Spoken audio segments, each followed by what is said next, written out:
प्रितीच्या बाबुनीनो तुमकां सगल्यांक देव बरो दीस दिवं म्हणटा.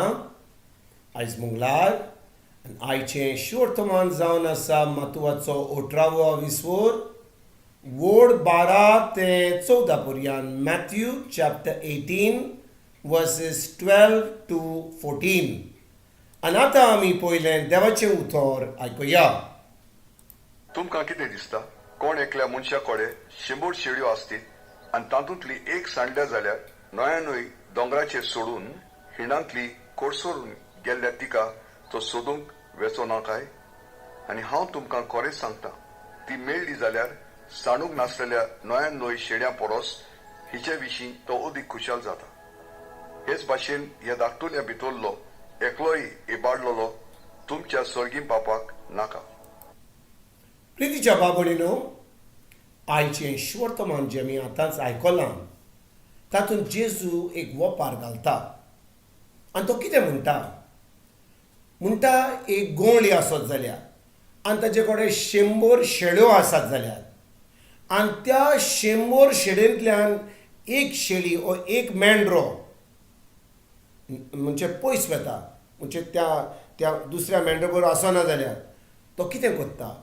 तो म्हणटा ह्या निवान्यो शेळ्यांक सोडटा ओ मेंढऱ्यांक सोडटा आनी त्या एक शेळीक तो सोदूंक वेता.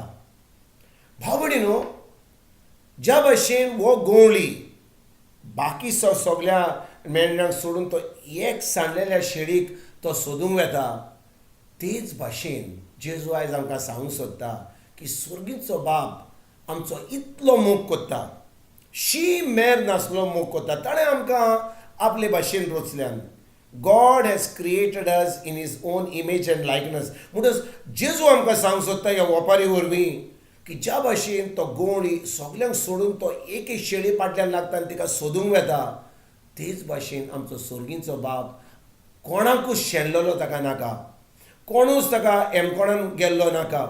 ताका जाय आमचें तारण जावपाक. आनी देखून भाव भयणीनो, स्वर्गीच्या बापान आपल्या पुताक जेजूक ह्या संवसारांत धाडलो. आनी भाव भयणीनो, जेन्ना जेजू ह्या संवसारांत येयलो ताणें कितें केलें?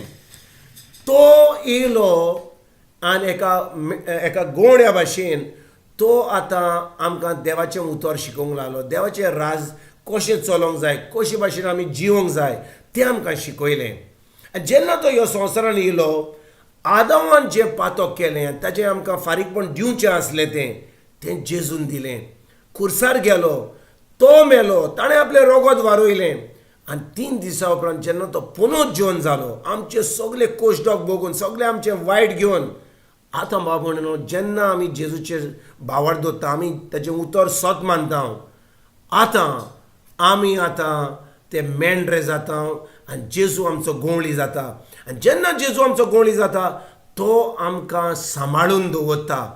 कोणाच्यान सोयताना कोणाच्यान आमच्यान ताच्या हातांतल्यान चोरूंक जायना, कित्याक जेजू आमचो गोंवळी जाता. म्हणटच आयज आमी जेजूक आमचो गोंवळी करूंक जाय जाल्यार पयली वस्त म्हणल्यार आमी ताका सत मानूंक जाय की तो आमचे बसर खुर्सार मेलो, ताणें आपलें रगत वारोयलें, ताणें आमकां सुरवण दिली आनी ताच्या उपरांत ताच्या उतरा प्रमाणें चलोवंक आमकां गरजेचें. म्हणटच भाव भयणीनो, जितली आमी ताच्या उतरान चलता, ताचें उतर आमी पाळटा, आमचो भावार्थ वाडटा.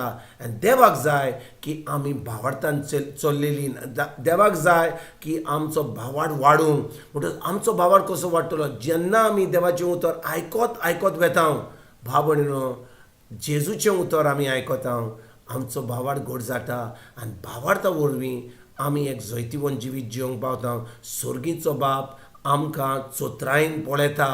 स्वर्गीचो बाप आमकां ताच्या पुता वरवीं सांबाळून दवरता. ज्या भाशेन तो गोंवळी बाकीच्या मेंढऱ्यांक सोडून तो एक शेणलेल्या मेंढऱ्याक तो सोदूंक वेता, तेच भाशेन आमच्या स्वर्गीच्या बापाक नाका आमी कोणीच शेणलेली आनी तो आमकां तो आवडटा ओ तो खुशाल जाता जेन्ना आमी जेजू कडेन येता आनी जेजूक आमचो सोमी दिवन सरवंडार मानता आनी ताच्या उतरा प्रमाणे चलता. चोर आयज भाव भयणीनो आमी चुकल्या जाल्यार फकत आमी धर्म कोत्ता जाल्यार बिश्टें मागडे चिंती नासतना बिश्टीं उतरां उलयता जाल्यार आनी खरेपणी आमी जेजूच्या उतराचेर आमी चलोंक सुरवात करूंक ना जाल्यार आयज आमी देवाचें बोगसणें मागून देवाच्या उतरा प्रमाणे चलोंक आनी खरेपणी आमच्या भावार्थान आमकां एक जैतिवंत जिवीत जिवंक जेजू आमकां सांबाळून दवरून हें आमी करपाक आयजसान आमी सुरवात करुया. तुमकां आनी तुमच्या फॅमिलीक